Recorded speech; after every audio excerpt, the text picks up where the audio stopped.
जय श्री राम भक्तगणों। आज की सत्संग चर्चा में गोस्वामी तुलसीदास जी ने राम जी के नाम को सावन भादो के महीनों की तरह बताया है। ऐसा क्यों कहा है, आइए सत्संग चर्चा के माध्यम से समझते हैं।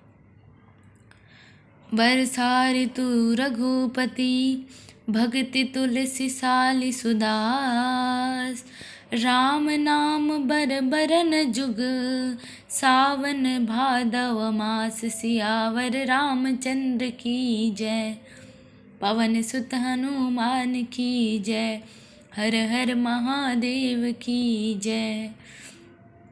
यहाँ पर गोस्वामी तुलसीदास जी ने बताया कि रघुनाथ जी की भक्ति वर्षा ऋतु है। तुलसीदास जी कहते हैं कि उत्तम सेवक गण धान है और राम नाम के दो सुंदर अक्षर सावन भादो के महीने हैं। यहाँ पर गोस्वामी तुलसीदास जी ने बताया कि प्रभु श्री राम जी की, रघुनाथ जी की जो भक्ति है वो वर्षा ऋतु है। अर्थात भक्ति का जब वर्षा बरसती है तो जो सेवक गण होते हैं उनके उनके मन में, उनके अंदर में पवित्रता का वास होने लगता है। और जब पवित्रता, शुद्धता, सात्विकता आती है तो हमें सब तरफ राम ही राम हमको दिखते हैं। इसीलिए गोस्वामी तुलसीदास जी ने कहा कि जब भक्ति की वर्षा ऋतु होती है तो जो उनके सेवक गण होते हैं, जो राम जी को भजने वाले होते हैं, वो धान हैं और राम नाम के जो सुंदर अक्षर हैं वो हैं सावन भादो के महीने। सावन भादो में आप देखिएगा इतनी हरियाली होती है कि प्रकृति हरा चादर ओढ़े बहुत ही सुंदर नजर आती है। और साथ ही साथ जो जल जलाशय, जितने भी जीव जंतु होते हैं वो भी बहुत खुश नजर आते हैं। इसीलिए गोस्वामी तुलसीदास जी ने वर्षा ऋतु की जो तुलना है उसको भक्ति से किया है। भक्ति को ऐसा ऋतु बताया है कि जब जब भक्ति वर्षा के समान अपनी जल बरसाती है तो जो उनके सेवक गण होते हैं वो चारों तरफ धान लहराते हैं। अर्थात उनको चारों तरफ उन भक्ति की वजह से उनके अंदर पवित्रता आती है और उन्हीं की वजह से, भक्ति की वजह से, पवित्रता की वजह से वो जो सेवक गण होते हैं उनको चारों तरफ राम ही राम दिखाई देने लगते हैं। आगे उन्होंने और क्या बताया है, आखर मधुर मनोहर दो बरन बिलोचन जन जिय जो, सुमिरत सुलभ सुखद सब काहू, लोक लाहू परलोक निबाहू, राम सिया राम जय जय राम, राम सिया राम जय जय राम।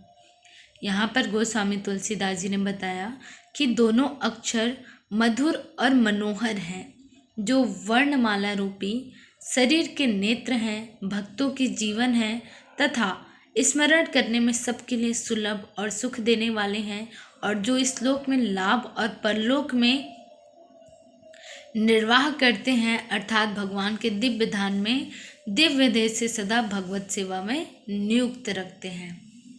जो राम जी के नाम का जप करता है, सर्वप्रथम आपको बता दें कि जो राम का नाम है वो बहुत ही मधुर है और मनोहर है। ये जो राम नाम है वो सभी के लिए सुलभ है और सुख देने वाले हैं।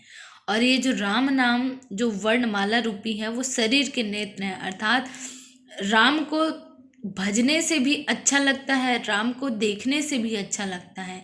और जो ये राम नाम का अक्षर है वो भी बहुत ही सुंदर है।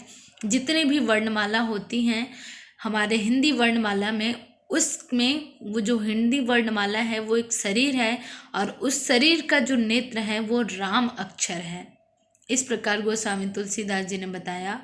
और आगे उन्होंने क्या कहा कि भक्तों के जीवन में स्मरण करने के लिए सबसे सुलभ, इतना सरल है कि इसको बच्चा भी बोल सकता है, और सबसे ज़्यादा सुख देने वाला यही दो अक्षर हैं, जो कि न केवल इस सांसारिक लोक में बल्कि परलोक में भी हम भगवान के दास बने रहते हैं। अर्थात इस संसार में तो हम भगवान राम जी का नाम लेकर के पवित्रता के मार्ग में चलते हुए संत बन सकते हैं, किंतु जब हम परलोक में जाते हैं तो वहाँ पे भी भगवान की सेवा में हम नियुक्त रहते ही हैं।